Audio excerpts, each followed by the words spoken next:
സാമൂഹ്യ മാധ്യമങ്ങളിൽ ഇപ്പോൾ തകർത്തോടിക്കൊണ്ടിരിക്കുകയാണ് നരേന്ദ്രമോദിയുടെ ജീവിതകഥയെ ആസ്പദമാക്കിയുള്ള PM നരേന്ദ്രമോദി എന്ന ചിത്രത്തിന്റെ ടീസർ.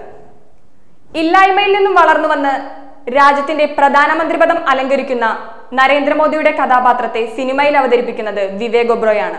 ഒരു ചായക്കടക്കാരനിൽ നിന്ന് തുടങ്ങി ഹിമാലയൻ യാത്ര വരെ എത്തി നിൽക്കുന്ന മോദിയുടെ ജീവിതത്തിലെ സംഭവങ്ങൾ ടീസറിൽ ഉൾപ്പെടുത്തിയിട്ടുണ്ട്. എന്നാൽ ഇതെല്ലാം അല്പം ഓവർ അല്ലേ എന്നതാണ് സിനിമാ നടൻ സിദ്ധാർത്ഥിന്റെ സംശയം. മോദി ഒറ്റയ്ക്കാണ് ബ്രിട്ടീഷുകാരെ തുരത്തിയതെന്ന് എന്തുകൊണ്ട് പറഞ്ഞില്ല എന്ന പരിഹാസ ചോദ്യവും അദ്ദേഹത്തിനുണ്ട്.